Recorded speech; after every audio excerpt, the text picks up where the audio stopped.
सुप्रभात। चैप्टर 14 जैव अणु का आज हम समापन समारोह कर रहे हैं, मतलब कि उसको ख़त्म कर रहे हैं चैप्टर को। ठीक है, इस चैप्टर को ख़त्म करने से पहले जो टॉपिक हम पढ़ेंगे आज, ये लास्ट वीडियो है चैप्टर 14 का, तो उस टॉपिक का बहुत इम्पोर्टेंस है, बहुत महत्वपूर्ण टॉपिक है और बायोलॉजी में भी तुम्हारा पूरा आता है। ये आज मैं जितना भी तुम्हें बताऊंगी, तो जो बायो के जो पढ़ने वाले बच्चे हैं, तो उन बायो वाले बच्चों ने ऑलरेडी इसको पढ़ चुका होगा और वैसे 10th में भी तुमने पढ़ा हुआ है इसके बारे में। आज थोड़ा सा बस विस्तार से हमें प्रोटीन का निर्माण पढ़ना है और इसका दौरान पढ़ना है, डीएनए का। तो सबसे पहले जो मैंने टॉपिक डाला हुआ है, न्यूक्लिक अम्लों का जैविक कार्य। जो न्यूक्लिक अम्ल हैं जैविक रूप से कैसे महत्वपूर्ण है बायोलॉजी में, उनका महत्व क्या है, क्यों उनको इतना महत्वपूर्ण माना जाता है न्यूक्लिक अम्लों को, यही हमें आज पढ़ना है। देखो, इनके दो महत्वपूर्ण कार्य हैं, मैंने दोनों बोर्ड पर लिखे हुए हैं। डीएनए का दौरान, रेप्लिकेशन ऑफ डीएनए। रेप्लिका अंग्रेजी का शब्द है, रेप्लिका बोलते हैं कॉपी को। कॉपी मतलब एक, जो हमारे पास एक है, जैसे ये हाथ है, इसके जैसा दूसरा आ जाए, बना लेना उसके जैसा दूसरा, तो उसको हम कहते हैं कॉपी, रेप्लिका। जैसे जीरोक्स कॉपी, ठीक है, फोटो कॉपी बोलते हैं जिसको, फोटो कॉपी, कि एक कॉपी अपने पास होती है और उसकी दूसरी कॉपी हम मशीन से निकाल लेते हैं, तो उसी तरह से यहाँ पर कॉपी होती है। तो जो रेप्लिका है, रेप्लिका का मतलब कॉपी, मतलब डीएनए का अपने जैसा दूसरा डीएनए बना लेना। साधारण भाषा में डीएनए अगर अपने जैसा दूसरा डीएनए बना लेता है तो उसको हम डीएनए का दौरान बोलते हैं, या रेप्लिकेशन ऑफ डीएनए उसको कहा जाता है, डीएनए का रेप्लिकेशन कहा जाता है। देखो, जो डीएनए का रेप्लिकेशन है, मैंने तुम्हें कल बताया था कि डीएनए पर जो बेस की सीक्वेंस होती है, बेस का जो नाइट्रोजनी क्षार होते हैं, उनका जो क्रम होता है, वो क्रम किस पर निर्भर करता है कि जो डीऑक्सीराइबोज शर्करा है, डीऑक्सीराइबोज शर्करा के कौन से कार्बन से वो जुड़ी हुई है। 2 ही कार्बन पर जोड़ सकते हैं, 5 कार्बन पर और 3 कार्बन पर, और उस पर डैश लगाते हैं। डैश लगाने का कारण भी मैंने तुम्हें बताया था, क्योंकि ये हम न्यूक्लिक अम्ल में पढ़ रहे हैं, तो अगर डैश लगा हुआ है तो इसका मतलब हम न्यूक्लिक अम्ल के बारे में ही बात कर रहे हैं, किसी और चीज़ के बारे में बात नहीं कर रहे हैं। अगर 5 और 3 अलग से लगा हुआ हो तो हम किसी के भी बारे में बात कर सकते हैं। शर्करा कहीं पर भी है हमारे शरीर में, शरीर के बाहर है, तो हम उसके बारे में बात कर सकते हैं। लेकिन अगर 5' और 3' ऐसे हमने लगा के लिखा हुआ है, तो विशेष रूप से न्यूक्लिक अम्ल की शर्करा के बारे में ही हम बात कर रहे हैं। तो 5 कार्बन से 3 कार्बन की दिशा में इसका निर्माण, दोहरान जो होता है, इसका दोहरान प्रारंभ होता है, स्टार्ट होता है। कैसे स्टार्ट होता है? देखो, ये डायग्राम मैंने यहाँ बनाया हुआ है बोर्ड पर। इस डायग्राम को देखो, ये डीएनए के 2 स्ट्रैंड ओरिजिनल, जो कि वास्तविक है, ये वास्तविक डीएनए के 2 स्ट्रैंड। कल मैंने तुम्हें बताया था कि ए के साथ, ए मतलब एडेनिन, उसके साथ हमेशा थायमिन जुड़ती है, थायमिन के साथ हमेशा एडेनिन जुड़ती है, और साइटोसिन के साथ हमेशा गुआनिन जुड़ती है, और गुआनिन के साथ हमेशा साइटोसिन जुड़ती है। इनके बीच में कितने बंध बनते हैं, ये मैंने तुम्हें कल बताया था। देखो, ए और टी के बीच में हमेशा 2 बंध बनते हैं, और जी और सी के बीच में हमेशा 3 बंध बनते हैं। अब क्या होगा? रेप्लिकेशन के प्रोसेस में, रेप्लिकेशन के दौरान क्या होगा कि ये जो 2 डीएनए के स्ट्रैंड है, जो एक दूसरे के ऊपर ऐसे लिपटे हुए होते हैं, ये इनका अनविंड हो जाएंगे। अनविंड मतलब उनका जो एक दूसरे के ऊपर जो लिपटे हुए थे वो खुल जाएंगे। खुलने पर दोनों अलग अलग होंगे। देखो, यहाँ पे हमें एक दूसरे से जुड़े हुए तो दिखाई दे रहे हैं, लेकिन एक दूसरे पर जो एक सीधी वाली संरचना आ रही थी वो नहीं दिखाई दे रही है। अब क्या होगा? जब हम बोल रहे हैं अनविंड हो जाएंगे, दोनों अलग अलग हो जाएंगे। ये अलग गया और ये अलग गया। अलग जाने पर अब क्या होगा कि ये जो एक स्ट्रैंड गया, इस स्ट्रैंड के साथ साथ मैंने दूसरी बेस की सीक्वेंस यहाँ पे लिख दी है। बेस की सीक्वेंस मतलब जो क्षार लगे हुए थे उनके साथ दूसरे क्षार कौन से लग सकते हैं, वो मैंने यहाँ पर लिख दिया। देखो, जैसे ए आया इसके हिस्से में तो टी इसके साथ आएगा, सी आया इसके हिस्से में तो जी इसके साथ आएगा, जी आया तो सी आएगा, टी के साथ ए के साथ टी और जी के साथ सी, ऐसे आ जाएगा इसके हिस्से में। और ये पूरी की पूरी संरचना वापस बन गई है। जो संरचना पहले बनी हुई थी वही संरचना वापस बन गई है, इसीलिए इसको बोलते हैं रेप्लिकेशन ऑफ डीएनए, डीएनए की दूसरी कॉपी का बनना। डीएनए की सहायता से डीएनए की वास्तविक संरचना की सहायता से उसकी दूसरी कॉपी का बनना, उसको हम बोलते हैं डीएनए का दौरान या रेप्लिकेशन ऑफ डीएनए। ये दूसरी कॉपी बन गई है। अब मैंने यहाँ दो नाम लिखे हुए हैं। एक नाम मैंने लिखा हुआ पेरेंटल डीएनए। पेरेंटल डीएनए मतलब जो कि वास्तविक डीएनए का एक भाग था, स्ट्रैंड था एक। दूसरा सैंपल स्ट्रैंड मैंने लिखा हुआ है। सैंपल स्ट्रैंड का मतलब जो कॉपी बनी हुई, जो सैंपल बना है उसका, ये इसका एक सैंपल बना है। ठीक है, जैसे हमें पूरे ब्लड के बारे में इंफॉर्मेशन लेनी है, हम क्या करते हैं, थोड़ा सा ब्लड का सैंपल ले लेते हैं। तो सैंपल मतलब एक छोटे से भाग में उसकी कॉपी बन गई है। इस कॉपी को हम क्या बोल रहे हैं, सैंपल स्ट्रैंड, और इस कॉपी को हम बोल रहे हैं पेरेंटल स्ट्रैंड, क्योंकि ये वास्तविक संरचना है। उस वास्तविक संरचना से ही उसकी कॉपी यहाँ पर बन गई है। दूसरी साइड में देखो, दूसरी साइड में हमें संरचना तो दिखाई दे रही है, बनना तो शुरू हुआ है, लेकिन वो लगातार नहीं बन रहा है। यहाँ पर नहीं बना, यहाँ पर नहीं बना, और आगे के बारे में मैंने पूरा बनाया नहीं है, तो बीच बीच में बन रहा है, बीच बीच में नहीं बन रहा है। ठीक है, तो ये बिल्कुल ही अलग हो गया। तो ये जो इधर वाला भाग है, इस साइड वाला जो भाग है, इसको हम क्या बोलते हैं, रेप्लिकेशन ऑफ डीएनए या डीएनए का दौरान। ये डीएनए का दौरान हुआ है, और ये डीएनए का दौरान नहीं है, क्योंकि ये तो छोटे छोटे पीस बन रहे हैं। ये देखो, ये वाला पीस बन रहा है, ये पीस बन रहा है, तो छोटे छोटे पीस बन रहे हैं। अब ये जो पीस बन रहे हैं, इनको हम क्या बोलते हैं, ओकाजाकी के टुकड़े, ओकाजाकी फ्रेगमेंट्स। ओकाजाकी फ्रेगमेंट्स मतलब ओकाजाकी टुकड़े। ओकाजाकी इनका अलग से नाम दे दिया है, और फ्रेगमेंट का मतलब होता है टुकड़े। ओकाजाकी टुकड़े। डिसकंटिन्यूअस पीस, डिसकंटिन्यूअस पीस मतलब लगातार नहीं बन रहे हैं, बीच बीच कहीं बन जाते हैं, कहीं नहीं बन रहे, लगातार नहीं बन रहे। ऐसे समझ लो कि जैसे क्लास में एक बच्चा होता है, जैसे ही उसको काम कहा वैसे ही पूरा हो जाता है काम, ये वो वाला बच्चा। एक बच्चा होता है, जिस दिन कह दिया उस दिन काम कर लिया, जिस दिन नहीं कहा उस दिन काम नहीं किया, ये वो वाला बच्चा। ठीक है, ये ओकाजाकी है, और ये रेप्लिकेशन, ये रेप्लिका है। ये ओकाजाकी, ये रेप्लिका, ओकाजाकी रेप्लिका, ऐसे करके इसको तुम्हें याद रखना है, क्योंकि एक एक नंबर में डेफिनेशन में पूछ सकते हैं।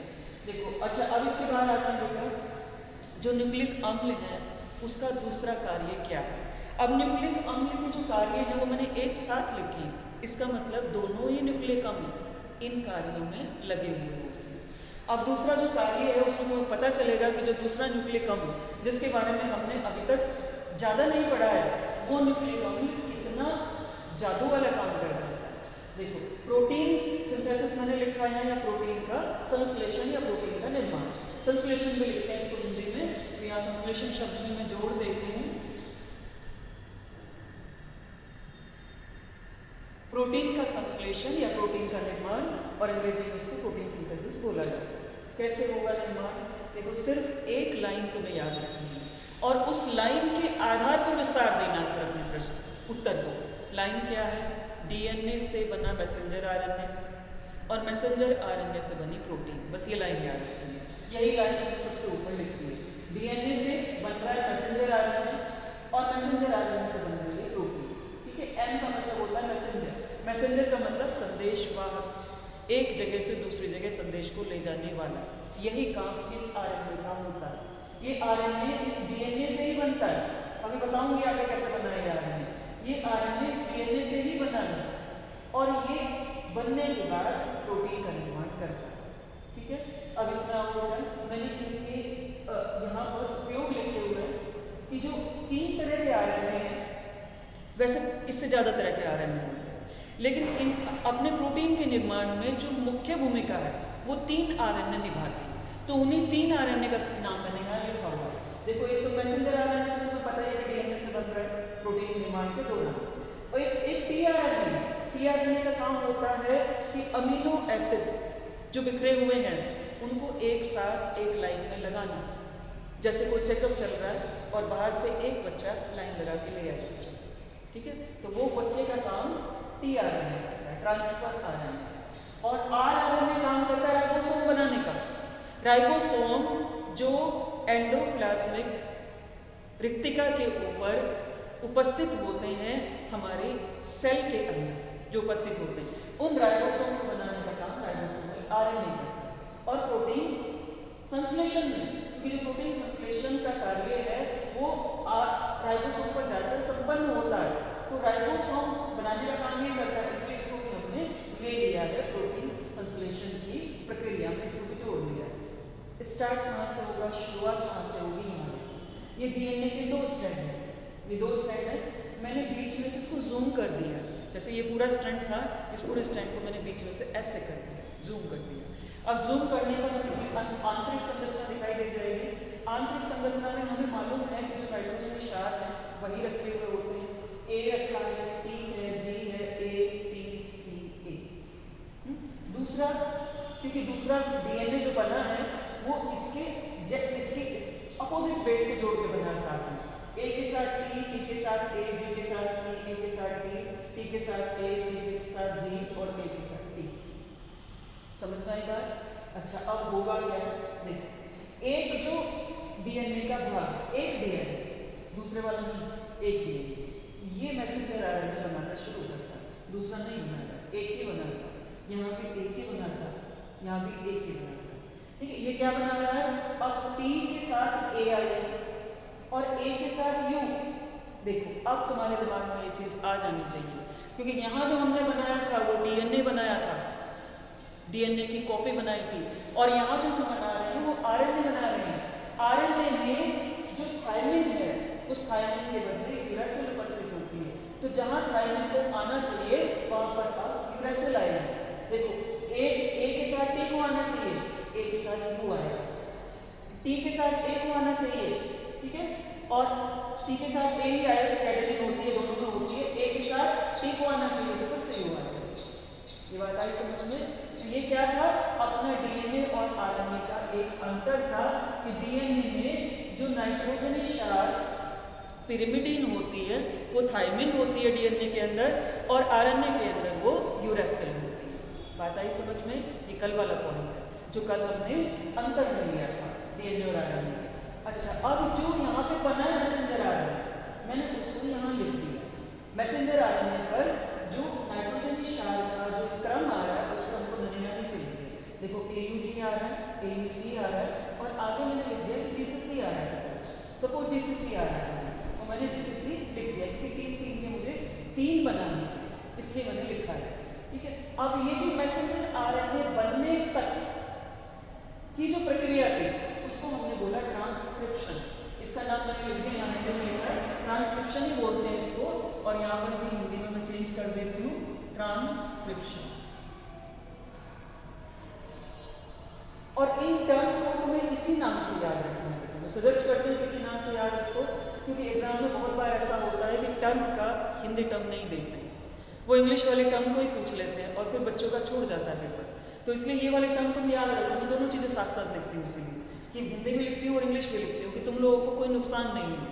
हाँ, इसके बाद आओ फिर ट्रांसक्रिप्शन क्या हुआ अपना, कि जो अपना डीएनए था उस डीएनए का एक भाग एक पार्ट में मैसेंजर आरएनए बना लिया, इसको हम बोलते हैं ट्रांसक्रिप्शन। अब इस मैसेंजर आरएनए के बनने के बाद, ठीक है, इसलिए क्या काम करेगा, अमीनो एसिड को की लाइन लगा के लेके आएगा। वो अमीनो एसिड की जो लाइन आएगी वो इनके साथ जुड़ जाएगी। जुड़ने के बाद यहाँ पर हमारे पास पॉलीपेप्टाइड बन जाएगा।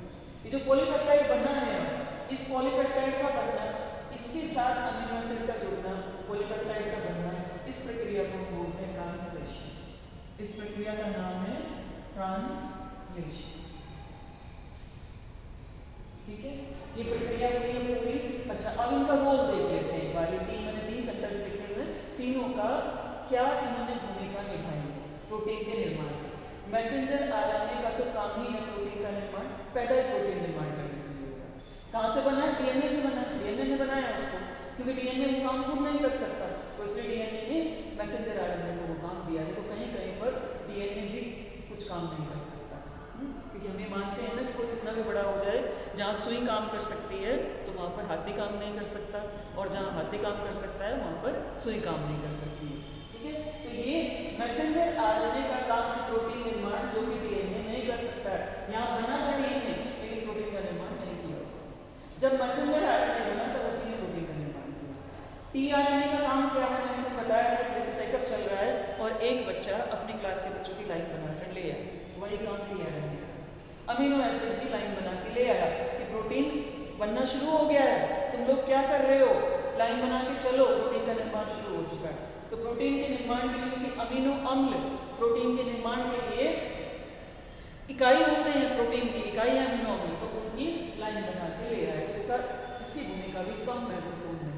क्योंकि जो प्रोटीन बनेगी उसमें यही अमीनो अम्ल आएंगे। और ये जो अमीनो अम्ल है इनके बारे में मैं तुम्हें बता चुकी हूँ कि कुछ अमीनो अम्ल हमारे शरीर में उपस्थित होते हैं और कुछ अमीनो अम्ल हम भोजन के माध्यम से बाहर से लेते हैं। ठीक है, उनमें से कोई भी हो सकता है, जरूरी नहीं कि कोई जो हमने बाहर से लिया है वो है जो हमारे शरीर के अंदर उपस्थित है, कोई भी हो सकता है। जिसकी प्रोटीन निर्माण में जरूरत है वो प्रोटीन वो अमीनो अम्लों की लाइन बनवा देगा। अब जो राइबोसोमल आरएनए है ये क्या करेगा, देखो प्रोटीन निर्माण का जो कार्य है वो राइबोसोम पर जाकर खत्म होता है, तो ये राइबोसोम बनाएगा, ये राइबोसोम का निर्माण करता है राइबोसोमल आरएनए। मतलब इसकी भूमिका भी कम महत्वपूर्ण नहीं है, नहीं तो वो प्रोटीन पहुंचेगी ही नहीं अपनी जगह पर जहाँ उसको जाना है वहाँ वो जाएगी नहीं प्रोटीन अगर ये नहीं बनेगा। तो तीनों की भूमिका बहुत महत्वपूर्ण है।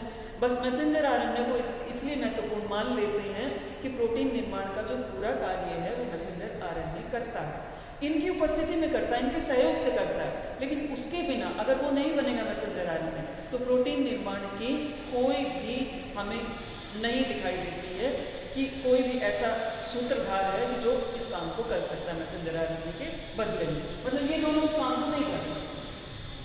अच्छा, अब इसके बाद और मैंने यहाँ पर देखा हुआ जीन और जेनेटिक कोड के बारे में लिखा हुआ, क्योंकि 1 नंबर में इनकी परिभाषा भी पूछ ली जाती है।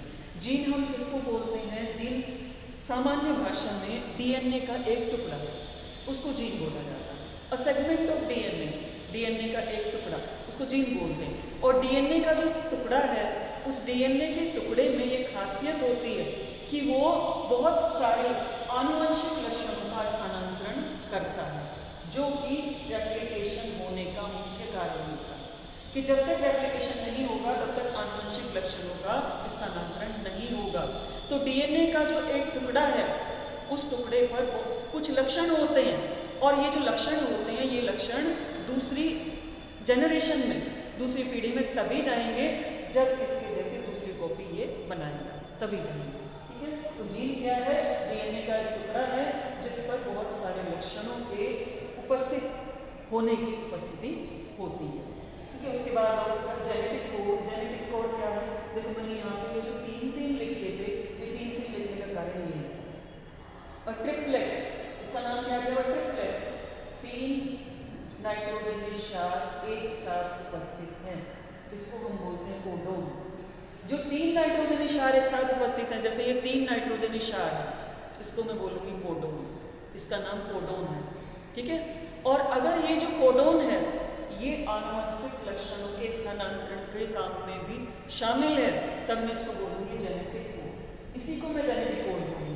देखो क्या परिभाषा है इसकी, मैसेंजर आरएनए पर न्यूक्लियोटाइड का क्रम, न्यूक्लियोटाइड जो यहाँ बना था, न्यूक्लियोटाइड पॉलीपेप्टाइड न्यूक्लियोटाइड जो बना था, मैसेंजर आरएनए पर न्यूक्लियोटाइड का जो क्रम होता है वो न्यूक्लियोटाइड का क्रम 3 न्यूक्लियोटाइड एक साथ होते हैं, 3 के रूप में होता है, उस क्रम को हम जेनेटिक कोड बोलते हैं। अच्छा, एक चीज मैं और इसमें जोड़ रही हूँ, वो जो न्यूक्लियोटाइड का क्रम था वही प्रोटीन के रूप में हमें प्राप्त होता है। तो प्रोटीन में जो अमीनो अम्लों की का ऑर्डर है, क्रम है, और न्यूक्लियोटाइड और मैसेंजर आरएनए में जो न्यूक्लियोटाइड का क्रम है। ठीक है, मैसेंजर आरएनए में न्यूक्लियोटाइड का क्रम जो 3 के रूप में होते हैं बराबर किसके हो गया, प्रोटीन में अमीनो अम्लों के क्रम के बराबर हुआ, इसको हम जेनेटिक कोड बोलते हैं। ये बात आई समझ में, 3 नाइट्रोजन क्षार एक साथ या 3 न्यूक्लियोटाइड एक साथ, या 3 न्यूक्लियोटाइड को एक कोडोन बोला जाता है, या 3 अमीनो अम्ल एक साथ, उसको हम क्या बोलते हैं, जेनेटिक कोड बोला जाता है। अब इसके बाद आते हैं बेटा, थोड़ा तुम्हारा 10th वाला पार्ट इसमें दिया हुआ है, और वो पार्ट क्या है, हार्मोन और विटामिन के बारे में।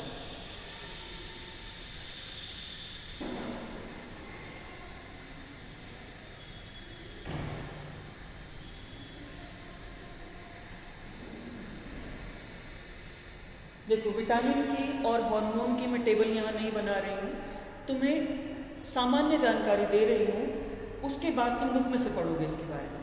ठीक है, सामान्य जानकारी क्या है, जो हार्मोन होते हैं, ये हार्मोन पौधों में भी होते हैं, पादपों में भी होते हैं, और ये जानवरों में भी होते हैं, और इंसानों में भी होते हैं। हार्मोन काम क्या होता है इनका, समन्वयन और संतुलन। हमारे दिमाग के और हमारे जो शरीर के भाग हैं उनके बीच में संतुलन बिठाना।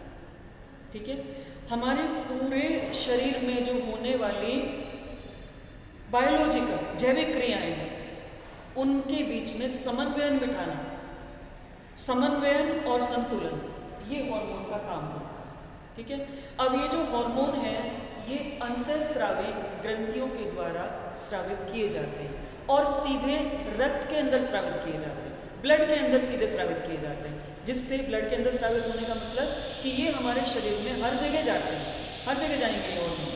ठीक है, अब कुछ मैं तुम्हें उदाहरण बताती हूँ, जैसे कि इंसुलिन हार्मोन है, पेंक्रियाज जो एक ग्रंथि है वो दोनों काम करती है, वो एंडोक्राइन भी है और वो एक्सोक्राइन भी है, अंतःस्रावी भी है और वो बाह्य स्रावी भी ग्रंथि है। तो अंतःस्राव जो उसका होता है उसको इंसुलिन बोलते हैं। इंसुलिन का काम होता है हमारे शरीर के अंदर जितनी शर्करा है उस शर्करा का पाचन, ये इंसुलिन का काम है। ठीक है, अगर इंसुलिन की मात्रा कम हो तो डायबिटीज हो जाती है और इंसुलिन की मात्रा अगर अधिक हो तो भी समस्या हो जाती है। तो इंसुलिन का एक सही मात्रा में स्रावन, वो पेंक्रियाज एक ग्रंथि है, अंतःस्रावी ग्रंथि है, उसका काम होता है। दूसरा एक थायरोक्सिन का उदाहरण देती हूँ मैं तुम्हें।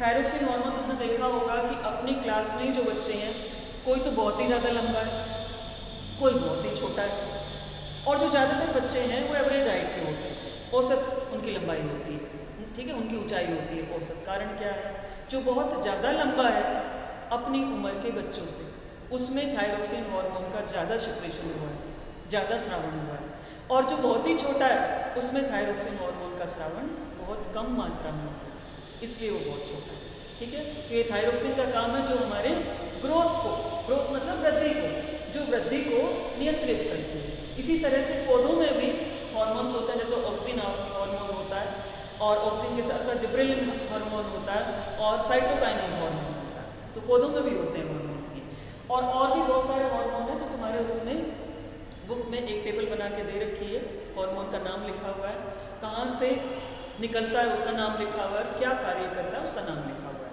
ठीक है, 2 उदाहरण मैंने तुम्हें बताए हैं, तो कम से कम 2 तो याद होने चाहिए, लेकिन बाकी सबको भी वो पूरी टेबल एक बार पढ़ लेना। फिर इसके बाद आओ बेटा विटामिन के बारे में बात करते हैं। विटामिन हमारे भोजन का एक भाग होते हैं, जैसे कार्बोहाइड्रेट हमारे भोजन का एक भाग है, प्रोटीन हमारे भोजन का एक भाग है, वसा हमारे भोजन का एक भाग है। इसी तरह से विटामिन भी हमारे भोजन का एक भाग होते हैं। विटामिन को ज़्यादा मात्रा में नहीं लिया जाता, ज़्यादा मात्रा में इनकी हमारे शरीर में आवश्यकता नहीं होती, इनकी आवश्यकता कम मात्रा में होती है। लेकिन वो कम मात्रा अगर कम रह जाए, मतलब जितनी मात्रा में इनकी ज़रूरत है अगर उससे कम रह जाए तो बीमारी हो जाती है। ठीक है, उसको क्या बोलते हैं, डेफिशिएंसी डिजीजेस। विटामिन की कमी से होने वाली बीमारियां, जैसे स्कर्वी उनमें से एक बीमारी है, रिकेट उनमें से एक बीमारी है, रतौंधी उनमें से एक बीमारी है, और ऐसी बहुत सारी बीमारी हैं जो विटामिन की कमी के कारण होती है। बल्कि मैं तुम्हें बताती हूँ क्योंकि हमें अपने भारत देश में सभी लोग उतने ज़्यादा पढ़े लिखे नहीं हैं, अभी तो फिर भी जागरूकता है, लेकिन अभी भी उतनी जागरूकता नहीं है जितनी ज़रूरी है। अगर हमें अपने भोजन के घटकों के बारे में अच्छे से पता हो तो बहुत सारी बीमारियों से हम बचे रह सकते हैं। देखो आज के टाइम में तुम क्या सुन रहे हो कि जिसकी इम्यूनिटी जितनी ज़्यादा है, इम्यूनिटी मतलब प्रतिरोधक क्षमता, जिसकी प्रतिरोधक क्षमता जितनी ज़्यादा है वो कोरोना काल में उतना ही फिट रहेगा, कोरोना उसको प्रभावित नहीं कर पाएगा, अगर हो भी जाएगा तो वो ठीक हो जाएगा। ठीक है, ये इम्यूनिटी कहाँ से आती है, प्रतिरोधक क्षमता कहाँ से आती है, ये विटामिन से ही आती है। जो विटामिन है इनका काम यही होता है हमारे शरीर की प्रतिरोधक क्षमता को बढ़ाना, इसीलिए सीधे सीधे बीमारी से जुड़े हुए हैं कि अगर इनकी कमी हो जाए तो एकदम से बीमारी हो जाती है इनकी कमी होने पर, और इनकी कमी से जो होने वाली बीमारी है उनका कोई इलाज नहीं है। इलाज उनका यही है कि वापस से वो जो खाद्य पदार्थ हैं जिनमें ये विटामिन पाए जाते हैं उन खाद्य पदार्थों को हम लेना प्रारंभ करें तो धीरे धीरे करके हमारी बॉडी रिकवर करने लगती है और हमें वो बीमारी से छुटकारा मिल जाएगा अगर हमने समय रहते हुए उस बीमारी को पहचान लिया है। ठीक है, अच्छा बेटा, अब इसमें 2 भागों में इनको मुख्य रूप से विभाजित किया जाता है। विभाजन का कारण क्या है, इनकी घुलनशील, जो जल में घुलनशील है उनको बोलते हैं जल में घुलनशील विटामिन, जो वसा में घुलनशील है उनको बोलते हैं वसा में घुलनशील विटामिन। देखो मुख्य कारण तो ये है कि जल में जो घुलनशील है, इसका मतलब ये है कि वो आयनिक रूप में, और जो वसा में घुलनशील है वो आयनिक रूप में ना होकर वो सहसंयोजक रूप में है, जो वसा में घुलनशील है। ठीक है, जो जल में घुलनशील है उनका नाम है बी और सी विटामिन, और जो वसा में घुलनशील है उनका नाम है ए, बी, ई और के। देखो अब मैं तुम्हें दो रिलेट करने के तरीके बता रही हूँ याद करने के लिए, क्योंकि बच्चे उल्टा याद रखते हैं, याद सीधा करेंगे, एग्जाम में जाते जाते उल्टा होता है। ठीक है, देखो जल की संरचना छोटी होती है, अगर तुमने संरचना देखी तो जल की, अगर नहीं देखी पढ़िए जल की संरचना। जल में जो घुलनशील छोटी संरचना है, कम विटामिन घुलनशील। वसा की संरचना बहुत बड़ी होती है, C15, H31, COO, बड़ी संरचना। कार्बन की 15 कार्बन की चेन, 17 कार्बन की चेन, 18 कार्बन की चेन, इतनी लंबी संरचना। तो इसीलिए जो वसा में घुलनशील है उनकी संख्या ज़्यादा है। वैसे कारण क्या है कि इनकी जो संरचना है वो सहसंयोजक संरचना है, इसलिए वसा में घुलते हैं। इनकी संरचना पोलर संरचना है, ध्रुवीय संरचना है, इसलिए जल्दी कारण ये है। लेकिन मैंने याद करने का तुम्हें तरीका बता दिया है कि ऐसे तुम याद रख सकते हो। उसके बाद आओ बेटा, हाँ इनकी कमी से होने वाली बीमारियों के बारे में मैंने तुम्हें बताया ही है।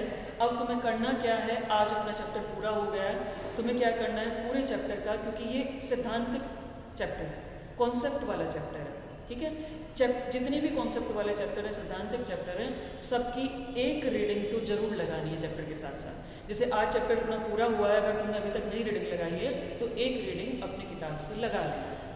लगाने के बाद तुम्हें क्वेश्चंस देखने हैं पीछे वाले, उन क्वेश्चंस में से अगर किसी क्वेश्चन में तुम प्रॉब्लम फेस करते हो तो वो क्वेश्चन तुम मेरे पास भेजोगे, उस क्वेश्चन का आंसर मैं अगले वीडियो में डिस्कस कर दूंगी। और अगर नहीं लगता कि कोई क्वेश्चन प्रॉब्लमेटिक है, अपने नोट्स में कवर हो जाएगा या बुक में उसका आंसर दिया हुआ है या जो पॉइंट्स यहाँ पर बताए हुए हैं उसमें वो कवर हो गए हैं क्वेश्चंस। मैंने कोशिश यही की है कि सारे क्वेश्चंस इसमें कवर हो जाएं, उसमें कवर हो गए हैं तो फिर परेशान होने की बिल्कुल ज़रूरत नहीं है। फिर उनका उत्तर लिखो, और उत्तर लिखने के बाद तुम लोग उसे चेक करा सकते हो।